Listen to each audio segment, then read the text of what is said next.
ज्ञान the treasure में आपका स्वागत है। और हम आपको बताएंगे कि शंख के क्या क्या फायदे हैं।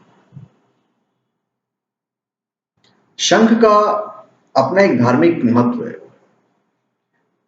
और उसका महत्व सिर्फ धार्मिक दृष्टि से ही नहीं है बल्कि वैज्ञानिक रूप से भी है। वैज्ञानिकों का मानना है कि शंख ध्वनि के प्रभाव से सूर्य की किरणें बाधक होती है। अतः प्रातः एवं सायंकाल में जब सूर्य की किरणें निस्तेज होती है तभी शंख ध्वनि करने का विधान है। इससे आसपास का वातावरण तथा पर्यावरण शुद्ध रहता है।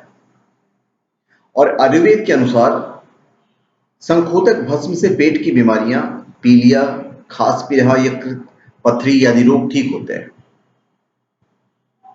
तंत्र शास्त्र के अनुसार सीधे हाथ की तरफ खुलने वाले शंख को यदि पूर्ण विधि विधान के साथ करके इस शंख को लाल कपड़े में लपेटकर अपने घर में अलग अलग स्थान पर रखने से विभिन्न परेशानियों का हल हो सकता है।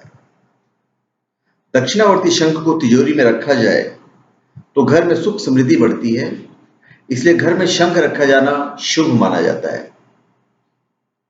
लक्ष्मी के हाथ में जो शंख होता है वो दक्षिणावर्ती अर्थात सीधे हाथ की तरफ खुलने वाला होता है। वामावर्ती शंख हो जहां विष्णु का स्वरूप माना जाता है और दक्षिणावर्ती शंख को लक्ष्मी का स्वरूप माना जाता है। दक्षिणावर्ती शंख घर में होने पर लक्ष्मी का घर में वास रहता है। वर्तमान समय में वास्तु दोष के निवारण के लिए जिन चीजों का प्रयोग किया जाता है उसमें से यदि शंख आदि का उपयोग किया जाए तो कई प्रकार के लाभ हो सकते हैं। यह न केवल वास्तु दोषों को दूर करता है बल्कि आरोग्य वृद्धि, आयुष्य प्राप्ति, लक्ष्मी प्राप्ति, पुत्र प्राप्ति, पितृदोष शांति, विवाह में विलंब जैसे अनेक दोषों का निराकरण और निवारण भी करता है। मान्यता है कि छोटे छोटे बच्चों के शरीर पर छोटे छोटे शंख बांधने तथा शंख में जल भरकर अभिमंत्रित करके पिलाने से वाणी दोष नहीं रहता है, बच्चा स्वस्थ रहता है। पुराणों में उल्लेख मिलता है कि मुख एवं श्वास रोगी हमेशा शंख बजाएं तो बोलने की शक्ति पा सकते हैं।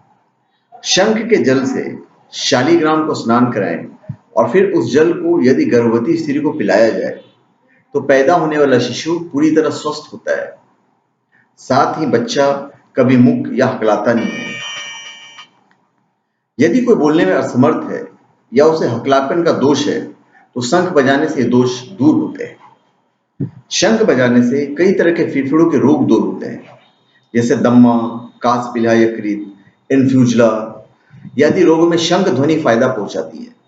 रुक रुक कर बोलने व हकलाने वाले यदि नित्य शंख जल का पान करें तो उन्हें आश्चर्यजनक लाभ मिलेगा।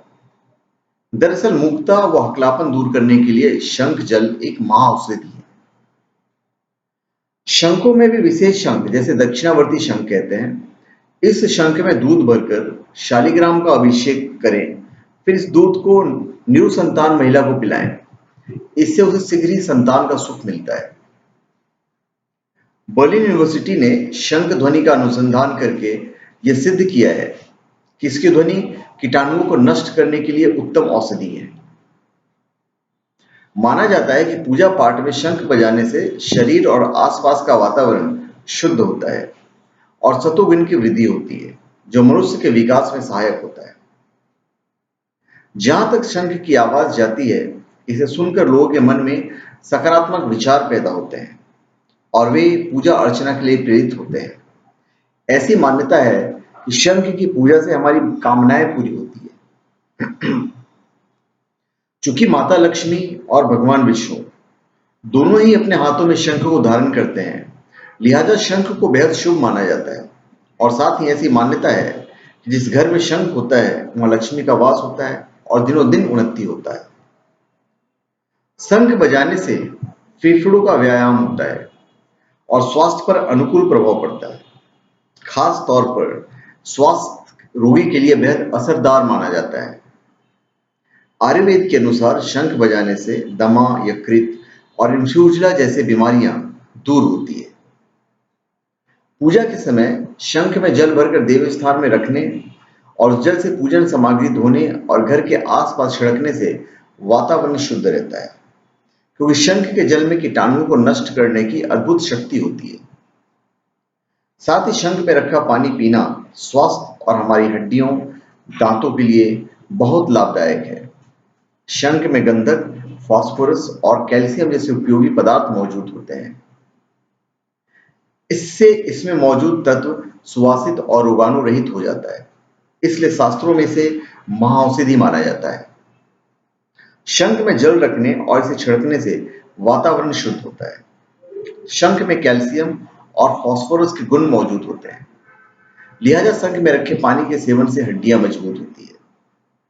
प्रयोग के लिए कुछ दिन के लिए शंख को घर में लाएं और देखिए, जो इतनी चीजें मैंने बताई है आजमा के देखिए। तो धन्यवाद। आप हमारे चैनल पे सब्सक्राइब करें और अपने कमेंट दीजिए। धन्यवाद।